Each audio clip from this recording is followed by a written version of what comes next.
Lando Norris's maiden Formula 1 victory in Miami was a hugely popular win and was the first time that Red Bull were beaten on pace since Singapore in 2023. The McLaren upgrade in Miami was a huge step forward for the team and gave Norris the opportunity to actually compete on race pace. So does Norris's first trip to the top step of the podium also show that there's some light at the end of the tunnel for Formula 1's competitiveness? Let's have a look. My name's Andy and this is Behind the Drive.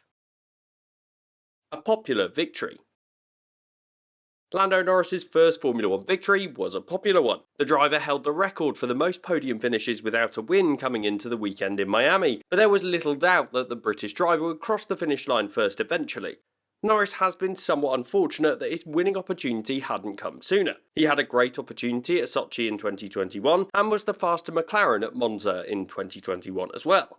But Norris never crossed the finish line first, and despite the fact that he was clearly capable of winning a race, the dominance of Red Bull since 2022 meant that the McLaren driver would rarely be given the opportunity to compete at the front. Through the new aerodynamic era, the McLaren team has had its ups and downs. The team struggled at the beginning of both 2022 and 2023 as they failed to deliver a competitive car. But the McLaren team have almost certainly made the most progress out of all the teams on the grid in these new regulations. They've made some changes behind the scenes, but under the leadership of Andrea Stella, they clearly have a setup that's producing cars that have a clear long-term development path. This was crucial for Lando's maiden victory in Miami. The McLaren team brought an upgrade to the first race in America this season, and this was always going to be a bit of a risk. Given the Miami race weekend just had a single practice session due to the sprint race format, the team had just a single hour to prepare their cars and assess their upgrades. But this is an approach that McLaren has taken before, and once again, they differentiated between the cars with Norris receiving all of the upgrades and Piastri receiving just some. This is something that was successful during their mid-season upgrades in 2023, as they very quickly got the improvements to the track and gained the benefit of their work. This year on Miami, Lando Norris showed the pace of the upgrade in McLaren right away. Despite this circuit not typically being well suited to the McLaren car, Lando Norris set the fastest time in both Sprint Qualifying 1 and Sprint Qualifying 2. So the car was strong over a single lap, albeit with Norris struggling with tyre temperature in the third session, meaning he qualified well down the order. But the race pace was there, and both Piastri and Norris were comfortable with the upgraded car that brought them closer to Ferrari and Red Bull. In the qualifying session for the race, the McLaren cars continued to show good one-lap pace, but both qualified behind those leading teams. But the team would soon show the fact that their pace was not just strong over a single lap. The real benefit from the McLaren upgrade was on the fact that the cars had significantly lower tyre wear compared to their rivals. Norris was able to extend his first stint on the medium compound tyres, which meant he was the only frontrunner still on his starting tyres at the point of the safety car. The subsequent cheap pit stop put Norris in a brilliant position, and he subsequently maintained and even built the lead following the safety car on the hard compound tyre as he pulled away from Verstappen in a situation that the world champion is almost certainly not used to. The way Norris controlled the lead of the race was fantastic. He was confident out at the front and showed a maturity beyond his years when it came to leading from the front. Of course, the driver has learned from his mistake in Sochi in 2021, but he's still rarely been in this position where he's been leading at the front. Either way, as Norris is now in his 7th season in the sport, he's gained a level of experience that has put him amongst the best drivers on the grid, so he cruised to the race win. A chink in the armour.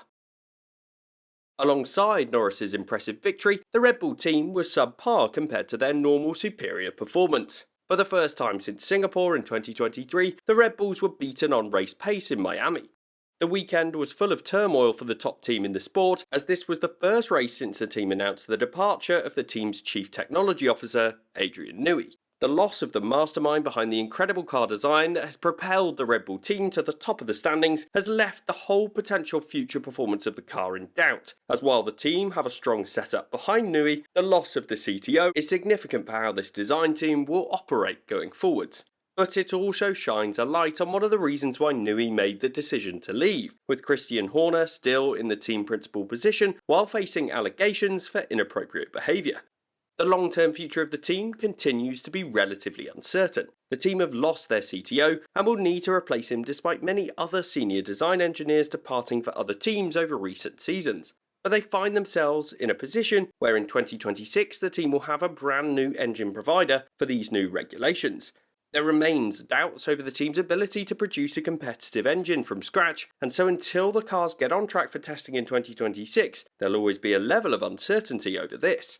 Admittedly, in Miami, it was reported that the floor damage for Verstappen after he hit a bollard on lap 20 meant that he was losing more than 0.2 of a second per lap.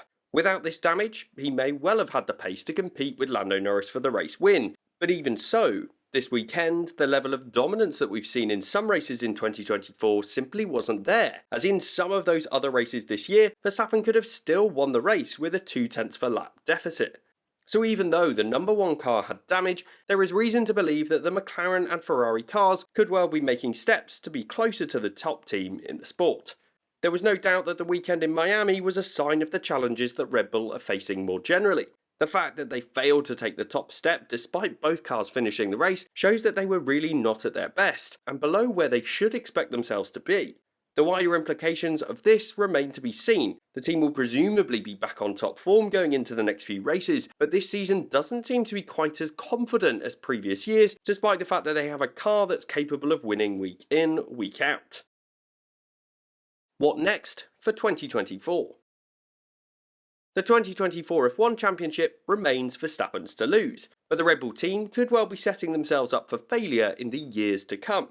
Following the race in Miami, there's reason to believe that the team could well lose more races through the year. Should their dominance not continue, there will surely be doubts over other key figures in the Red Bull setup, and Toto Wolff has commented that he will not secure his 2025 driver lineup until he has clarity over whether Verstappen is willing to commit his future to Red Bull. The Dutch world champion has commented about the fact that he would have rather seen Newey stay with the team. It's also been stated that Verstappen is able to leave if Helmut Marko leaves the Red Bull team, something that the Austrian is willing to do should Verstappen ask him. It feels incredibly unlikely that Verstappen would leave for 2025, considering the team will likely still produce the car to beat for next season, as the regulations will remain relatively stable. But with those potential power unit concerns coming up for 2026, he may well make the move away from the team that he has a contract with until 2028.